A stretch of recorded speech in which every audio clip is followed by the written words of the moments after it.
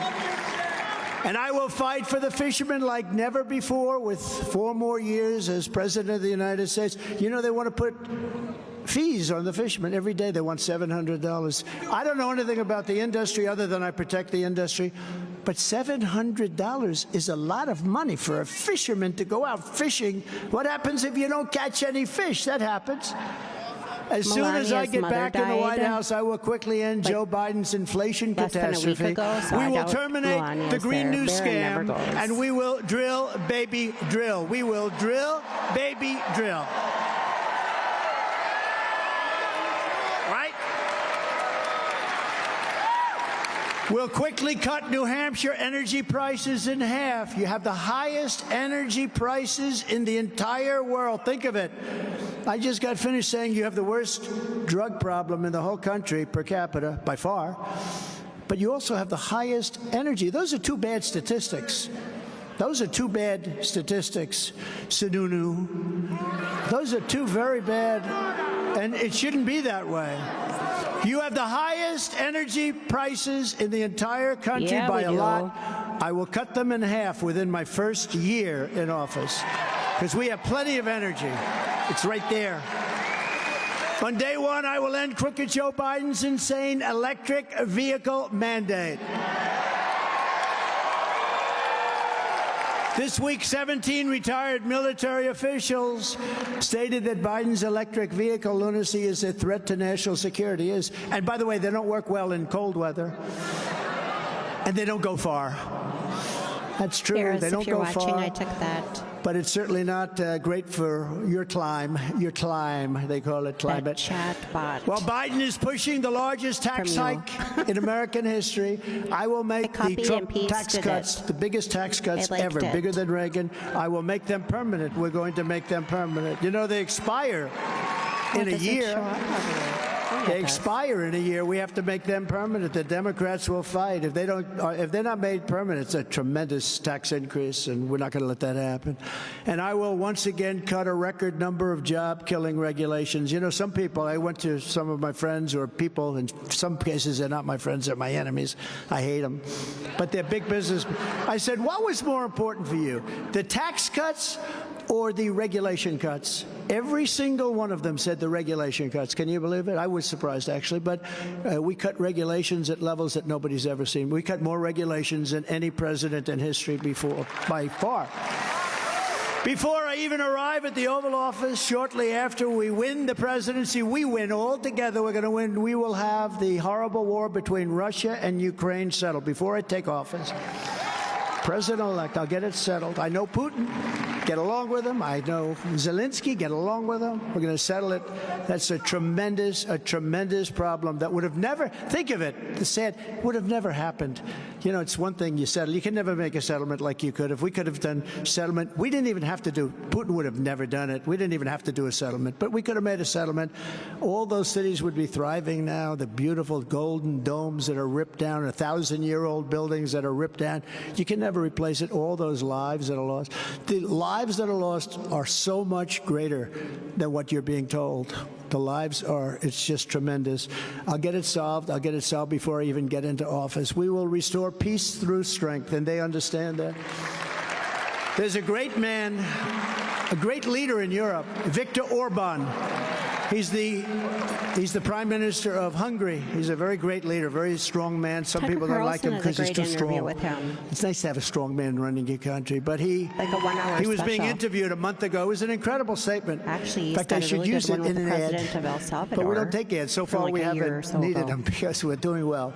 But we should use it. But Viktor Orban, one of the most respected, one of the toughest leaders, one of the most respected. They said, "What's going on? The whole world is burning." He said, what's going on is Trump is no longer in office. When he was in office, China was afraid of him. He used the word afraid. I'd rather say respect. But he said China was afraid of him. Russia was afraid of him. I ended the Russian pipeline. Remember?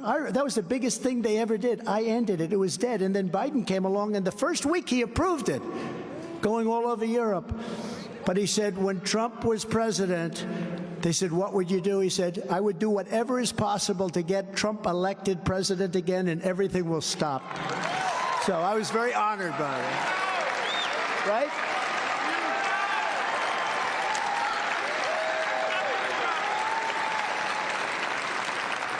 Can I ask a group of ladies, they follow me all over, I don't know what the hell's with their social life or their husbands.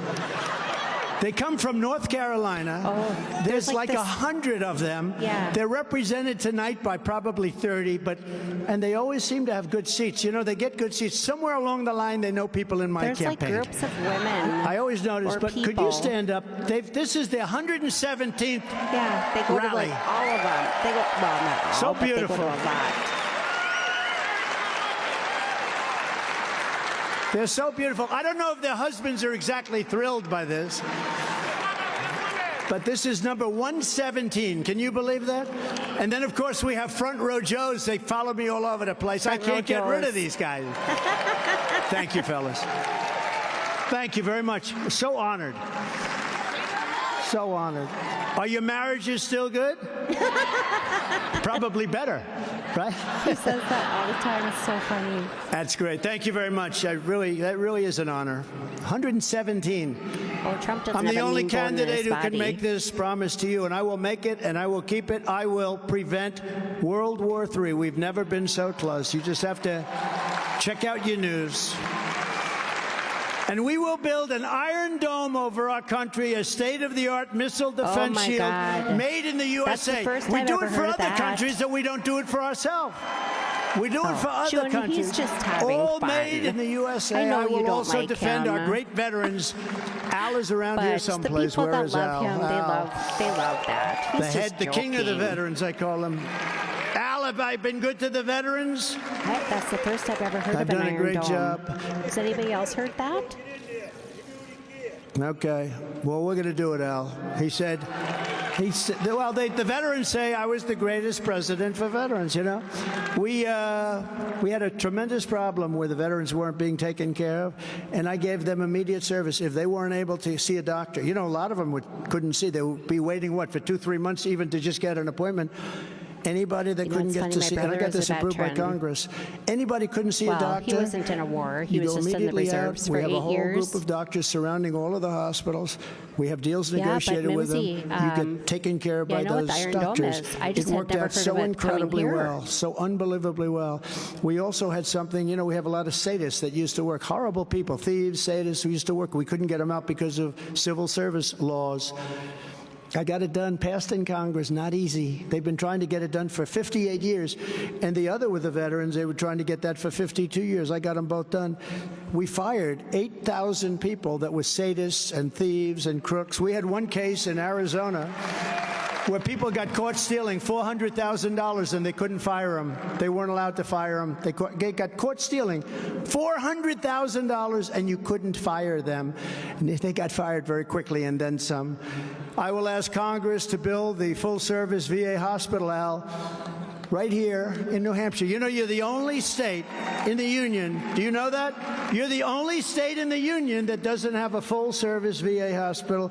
And we have had such an incredible relationship with your state. We are going to build a hospital for our veterans right here in New Hampshire. You just have to give me the location, give me the best location. I will direct a completely overhauled DOJ to investigate every radical, out-of-control prosecutor in America for their illegal, racist, in-reverse enforcement of the law. And I am also going to indemnify all police officers and law enforcement, every police officer and all law enforcement, all throughout the United States to protect them. It's called indemnification. I'm going to indemnify them from being destroyed by the radical left for taking strong action on crime. They're told not to touch it, not to stop it. We're going to, and they're afraid to do it. They lose everything. We're going to rebuild our cities into beacons of hope, safety, and beauty better than they've ever been before. We're going to stop crime in our cities. We're going to stop it through strong law enforcement. You can't walk down the street of these cities nowadays without being shot or mugged or beat up or pushed into a subway train.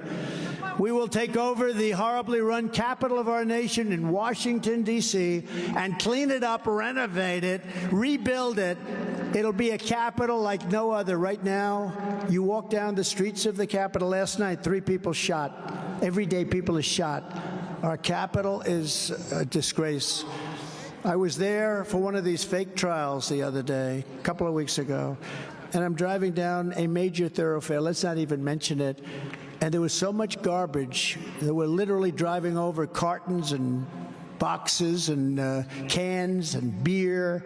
I say, what a disgrace. The median in between lanes, you know, the median was all falling down, that crappy steel median that they use in this country for some reason. Somebody does a very good job with getting that contract. Because have you ever seen these things? They put them up and the sun bends it. They look like hell after like 2 weeks. What kind of crap is that? But they're all over the place. And they all know what I'm talking about, too. Somebody did a great job of selling. Whoever the hell it is, they're rich as hell. But we're going to straighten out our cities. We're going to straighten out our cities, and we're going to take over the capital of the United States, and we're going to run it in the federal government. It's going to be run properly and safely. Nobody's going to get shot.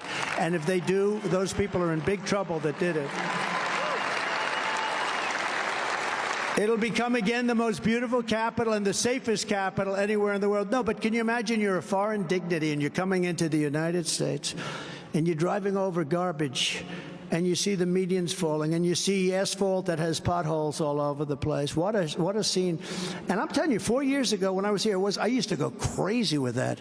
Get that street clean. It wasn't my job. You know, you have a mayor, right? But you have a mayor.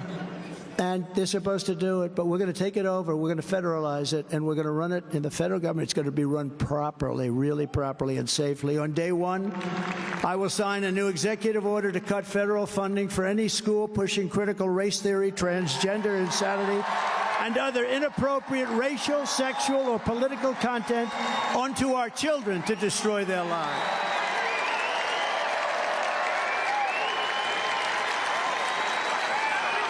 And I will not give 1 penny to any school that has a vaccine mandate or a mask mandate.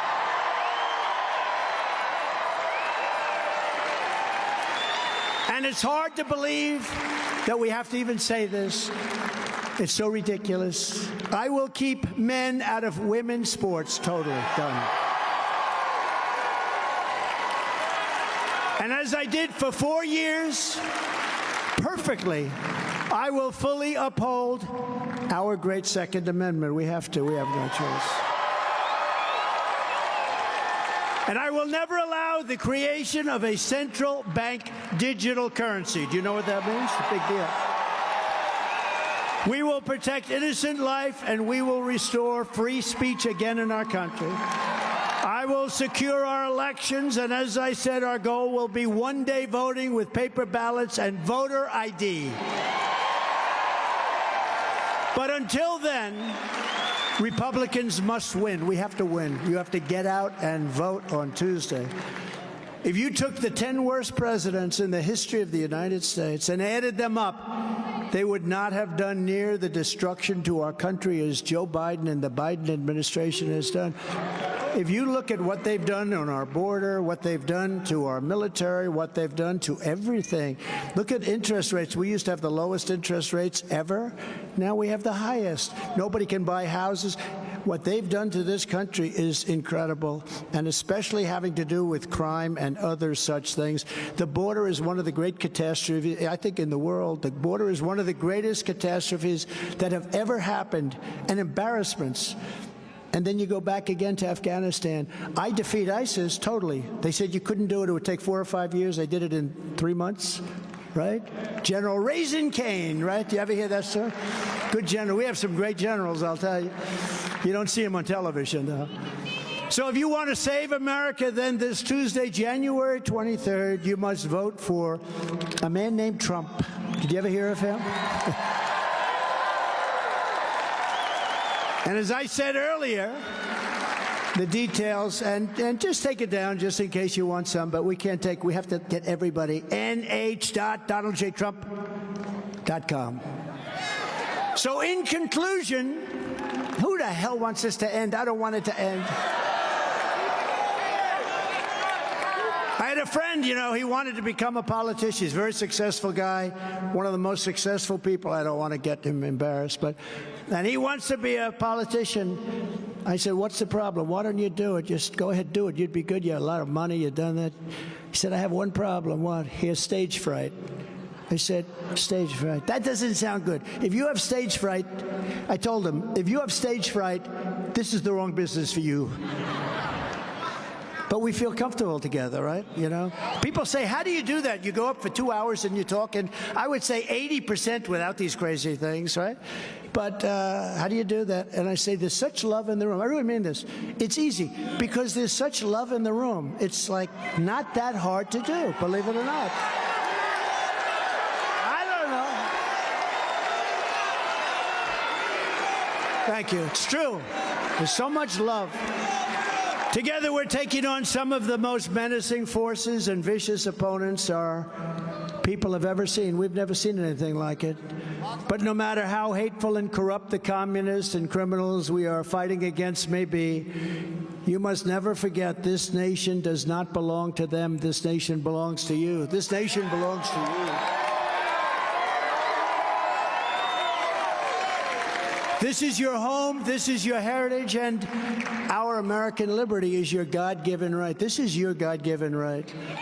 From Concord to Conway, from Plymouth to Portsmouth, and from Meredith to Manchester, you inherit the legacy of red-blooded New Hampshire patriots who live by that immortal motto, live free or die. Have you heard of that before? We stand on the shoulders of American heroes who crossed the ocean, settled a continent, tamed the wilderness, laid down the railroads, raised up the greatest skyscrapers in the world, won 2 world wars, defeated fascism and communism, and made America the single greatest nation in the history of the world.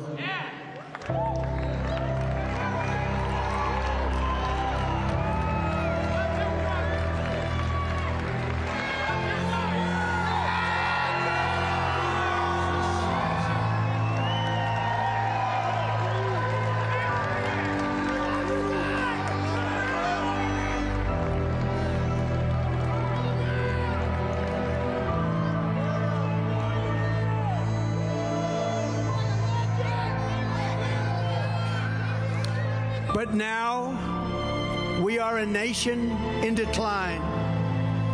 We are a failing nation. We are a nation that has the highest inflation in 50 years, where banks are collapsing and interest rates are skyrocketing. Likewise, we are a nation where energy costs have reached the highest levels in our history, where we are no longer energy independent or energy dominant, as we were just a few short years ago.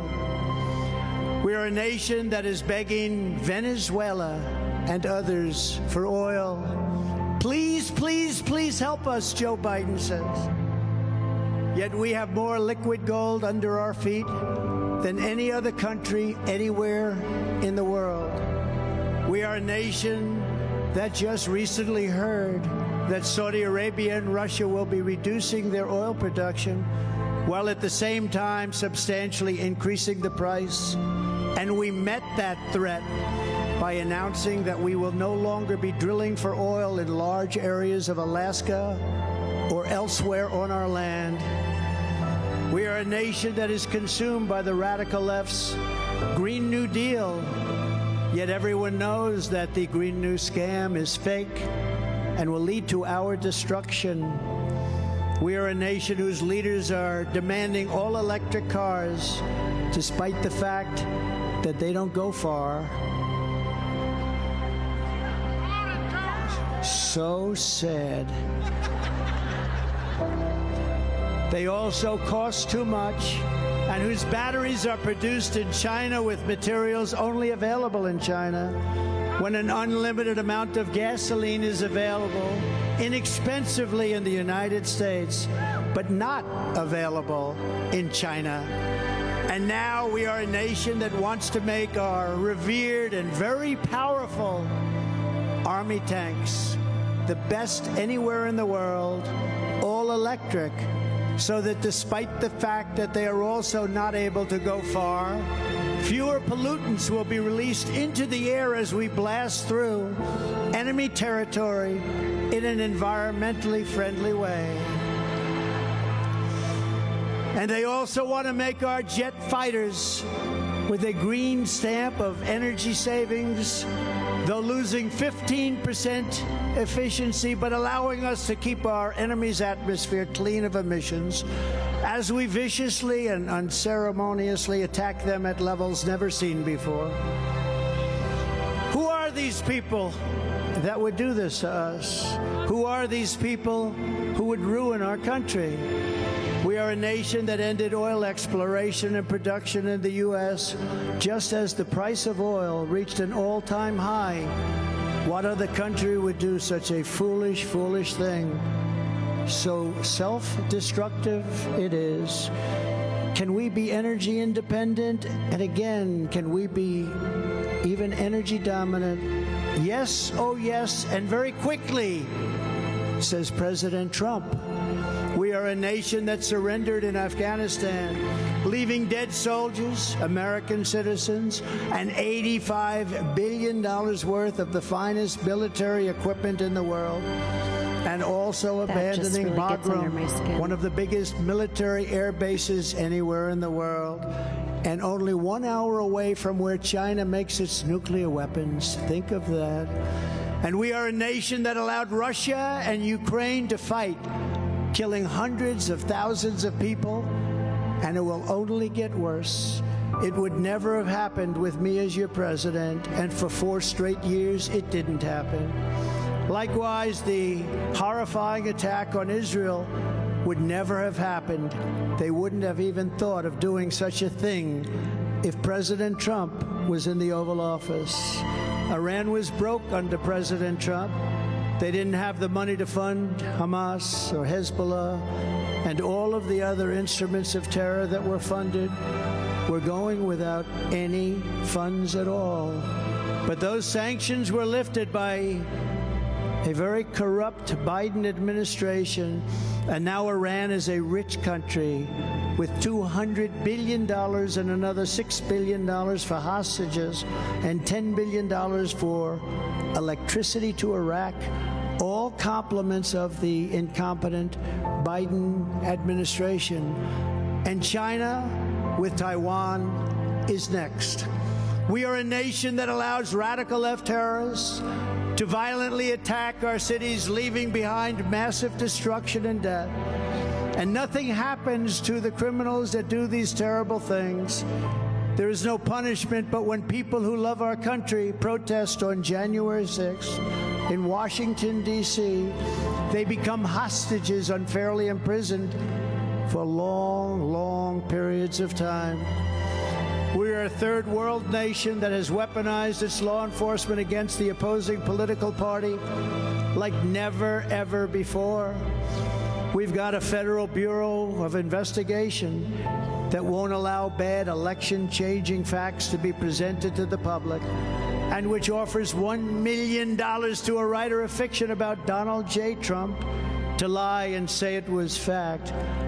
Where Hunter Biden's laptop from hell was Russian disinformation and the FBI knew it wasn't. but 51 intelligence agents said it was.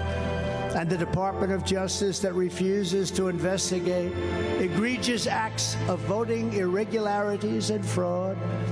And we have a man who is totally corrupt and the worst president in the history of our country, who is cognitively impaired and in no condition to lead, and is now in charge of dealing with Russia and possible nuclear war, which would be World War III and far more devastating than any of the previous world wars, because the weaponry that no one has even thought about is so devastating, so far beyond anything ever thought before.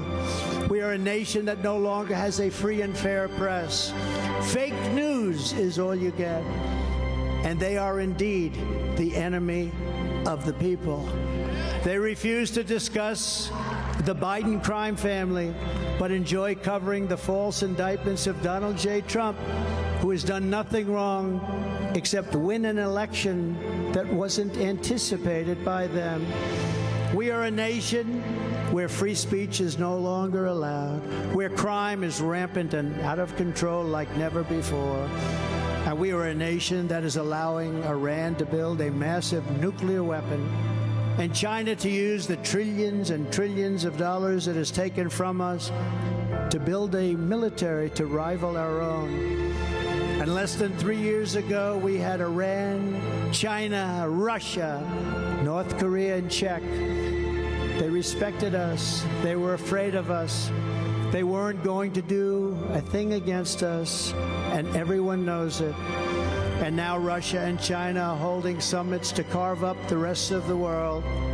And perhaps most importantly, we are a nation that is no longer admired, respected, or listened to on the world stage. We are a nation that in many ways has become a joke. And we are a nation that is hostile to liberty, freedom, faith, and even God. We are a nation whose economy is collapsing into a cesspool of ruin, whose supply chain is broken, whose stores are not stocked, whose deliveries are not coming, and whose educational system is ranked at the bottom of every single list. We are a nation that just sold a once great company, United States Steel, to Japan. We are a nation whose stock market continued success is totally contingent on MAGA winning the next election. We are a nation where large packs of sadistic criminals and thieves are allowed to go into stores and openly rob them, beat up and kill their workers and customers, and leave with armloads of goods, but with no retribution, where the authority of our great police has been taken, where their families and pensions have been threatened, and their lives would be destroyed for the mere mention of the words law enforcement. We are a nation where fentanyl and other forms of illegal drugs are easier to get than groceries to feed our beautiful families. We have become a drug-infested, crime-ridden nation, which is incapable of solving even the simplest of problems. We will institute the powerful death penalty for drug dealers, where each dealer is responsible for the death during their lives of over 500 people or more. Mothers will never again be forced to watch their children overdosing and hopelessly dying in the arms of screaming, "What can I do? What can I do? I want my child back." We are a nation whose once revered airports are dirty, crowded mess. You sit and wait for hours and then are notified that the planes won't leave. They have no idea when they will. Where ticket prices have tripled, they don't have the pilots to fly the planes, they don't have the qualified air traffic controllers, and they just don't know what the hell they're doing. We are a nation that screens its citizens viciously at all ports, every single port. But if you're an illegal alien, you're allowed to flow through all gates by the millions and millions and millions. We are a nation that has lost its confidence, its willpower, and its strength. We are a nation that has lost its way. But we are not going to allow this horror to continue. 3 years ago, we were a great nation, and we will soon be a great nation again.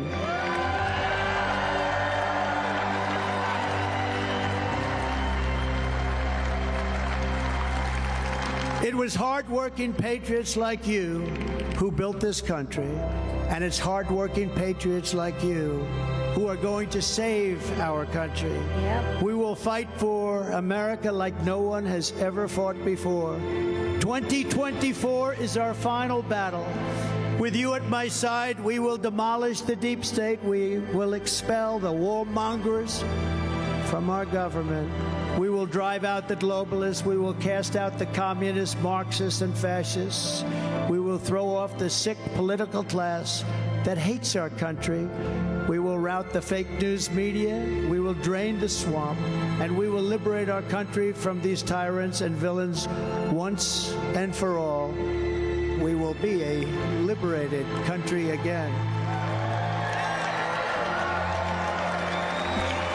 Like those patriots before us, we will not bend, we will not break, we will not yield.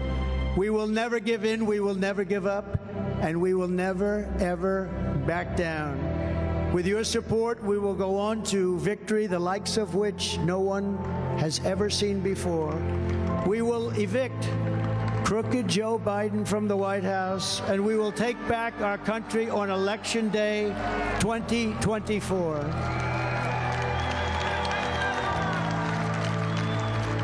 The great silent majority is rising like never before, and under our leadership, the forgotten man and woman will be forgotten no longer. We are one movement, one people, one family, and one glorious nation under God. And together we will make America powerful again. We will make America wealthy again. We will make America strong again. We will make America proud again. We will make America safe again. And we will make America great again. Thank you, New Hampshire. God bless you. God bless you. Thank you. Yeah, turn the music off because they will... Because I'm on YouTube now, I can't do whatever I want. So I'm just going to listen to it in my ear. I am kind of glad that they switched the ending song.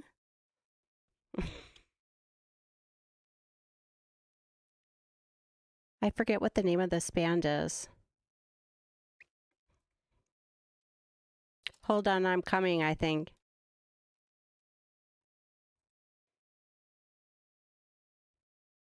It's by Sam and Dave. Written by Dave Porter. Well, that was fun. That's the first time, you know, I'm not entirely sure I've ever done a Trump speech on YouTube.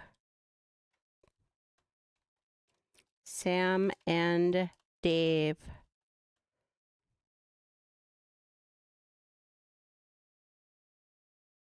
Release date April 1st, 1966.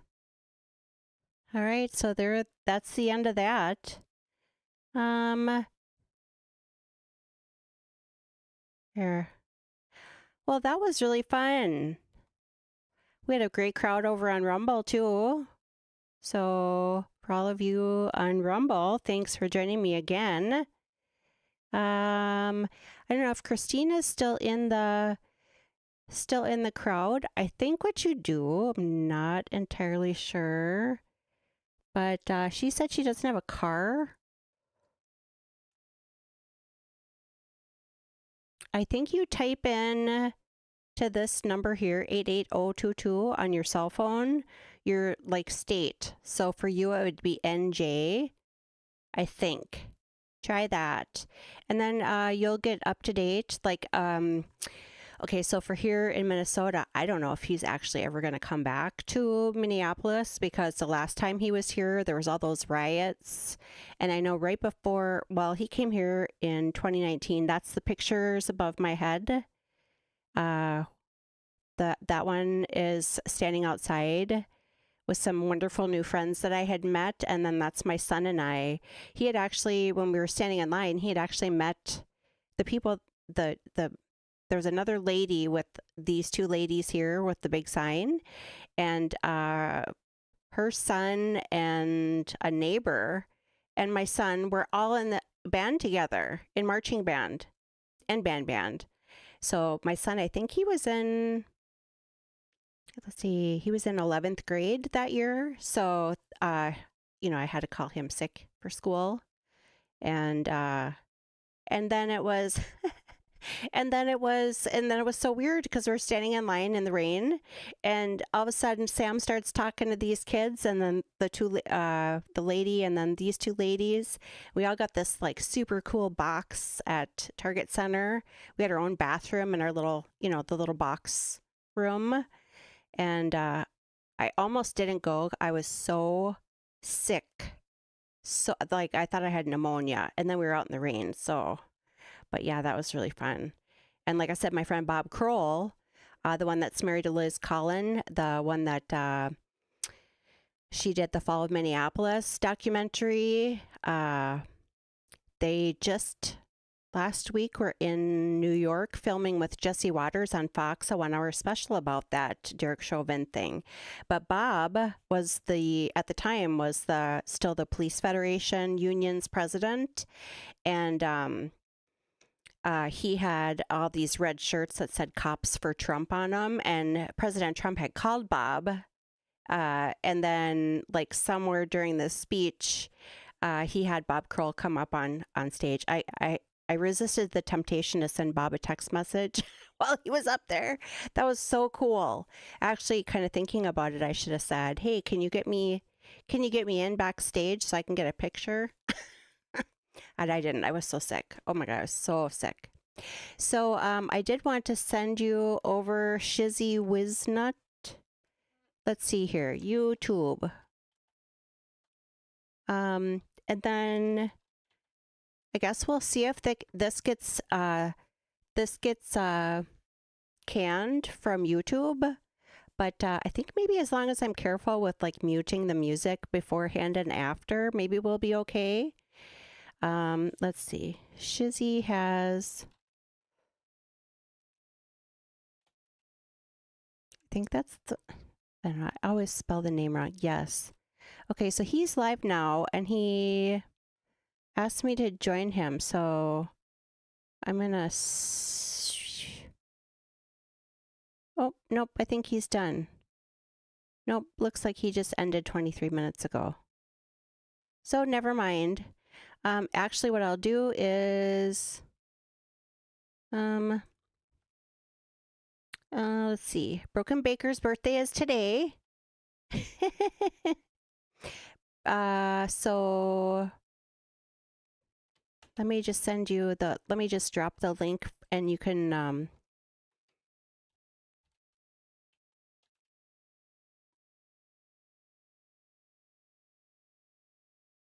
yeah, here it is. Okay, so it's live in 14 hours.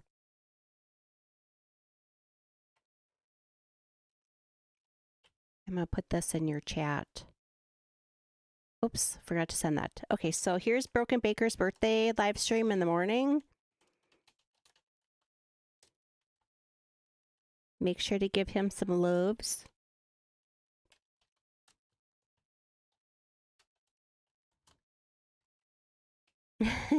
Thanks for joining me, everyone. Lex Entropy, thank you so much. That's a new name I haven't seen before. Amazing Disgrace, always nice to see you again. And Mimsy, make sure to get some yarn. Go pick up your yarn now, dear. June was here. Thank you so much, June, for coming in. And, you know, like I said in the chat, it's, you know, she hates Trump, But it is really wonderful to see someone sticking around and talking and chatting with us. Christine was here earlier too, so thank you very much. So I guess I'm not going to send you over to Shizzy because it looks like he's finished. But I do appreciate you all. Let's see here. Studio mode. Plain. Here's my intro again. I was working on videos today. And this one is an intro video that I played. It's really short. I'm going to work on an outro with that too. But I wanted to do some new ones for when he has speeches. So this is just a quick little goodbye. I don't think I have anything planned for tomorrow. At least not yet. Now that the computer is working and the internet is new. Well, the computer's always worked. Now that I have new computer, new internet. Looks like we're going without a hitch. No dropped frames. Good kilobytes per second. Maybe tomorrow I'll do a documentary series of some sort. There's a couple I have in mind. One is I wanted to do the Twin Flames Prime Video one. I've already seen it. It's 3 episodes. It's really good. Netflix just had a Twin Flames one. So there's that. God, it's only 8:15. Unless I figure out something else I can do tonight. Who knows? You might see me again. I think I have to take this hat off. It's kind of itchy and it's really big on my head. I have the head of it like a small, tiny child. Let's see. And another one I would like to do, there's 10 episodes though, it's really long, but you guys remember that Netflix documentary called Making a Murderer? About Steve Avery out in Manitowoc, Wisconsin. I actually lived there before my son was born. My ex-husband was in the furniture liquidation business and we liquidated, I think it was called Cohen's, right in downtown. Oh my God, we made such good friends. Those people in Wisconsin are just gems. But we were in Manitowoc for like 6 months. We had a little apartment we rented there, and then we'd come back home on occasion. Manitowoc's beautiful. And well, anyway, last fall, like September, October timeframe, the Daily Wire did I think it's 10-part called Convicting a Murderer. And basically what it did is debunked the entire Making a Murderer thing. It is fascinating. And I did look up the link earlier this afternoon. It's from some kind of sketch website that I found. Most of the time it's available. Sometimes it's not. And yeah, Steve Avery. Yeah, I don't do Lego live streams. My son loves Legos. But Steve Avery, yeah.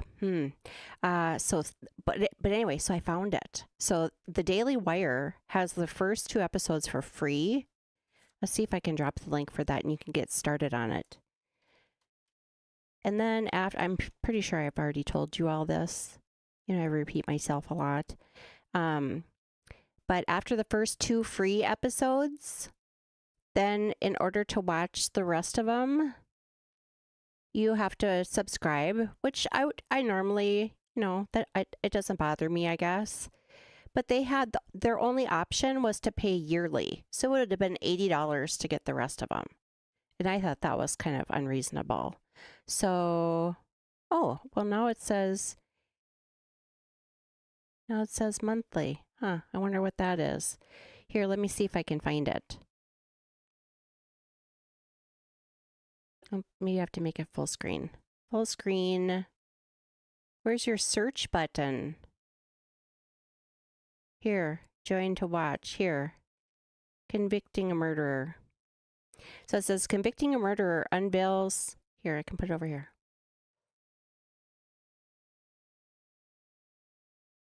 Here, it's this one. Now, where's my OBS? I really don't want to get another. Okay, so it says, Convicting a Murderer unveils the shocking truth behind one of the most controversial criminal cases in recent history. In Making a Murderer, Stephen Avery was portrayed as an innocent victim of corrupt law enforcement. But there's more to the story than we were shown. Join Candace in this 10-part docuseries as she sets the record straight by exposing hidden evidence in the murder of Teresa Halbach. Now, the interesting thing is, I like Candace Owens. Sometimes she gets a little on my nerves, but she's not in it too much. I mean, she's in it somewhat, but she's not in it overly too much. She actually came to Minnesota and did a thing about George Floyd. Actually, on I think Bob Kroll's Facebook page, his profile pictures him and Liz, his wife, and Candace Owen, which is pretty cool. Well, let's see. Daily Wire convicting a murderer.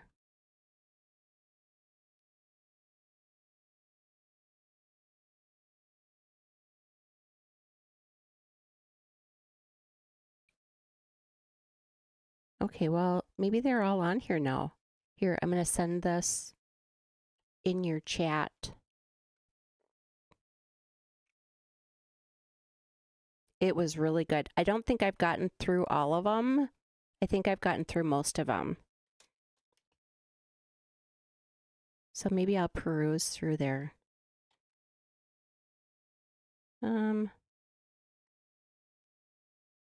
Oops. Delete. Paste. There. Used to follow Candace when yeah.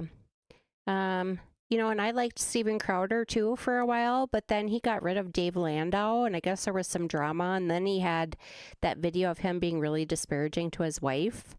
So I don't know, he's kind of fallen off the rails too. So if you have a chance, like I said, when I started watching it on there, they let me do 2 episodes, and then they're like, no more episodes till you subscribe. But now it looks like they might be on there. And I don't think I got through all of them, but I do have that. It's really good. Because I remember watching Making a Murderer. That was what, 5 years ago, and it was really good. And I thought, oh, that's just, you know, think about it now that we've all talked about like the Zachariah Anderson thing. Oh no, this is totally different. This is totally different. They fed the narrative in the wrong, like, in actually an opposite way. So it was very good. So hopefully you can see all of them. Maybe now, because I think the last episode came out the end of, like, right before Halloween, or not. Anyway, so there's that. Well, all right. So I guess for now I'll say goodbye. Maybe I will see you somewhere else. Make sure you're following me on all the social medias. For the most part, I'm on X, formerly Twitter. I do have a Discord page, but I usually kind of only log on to Discord if I want to get in touch with like the Free Zachariah Anderson crowd.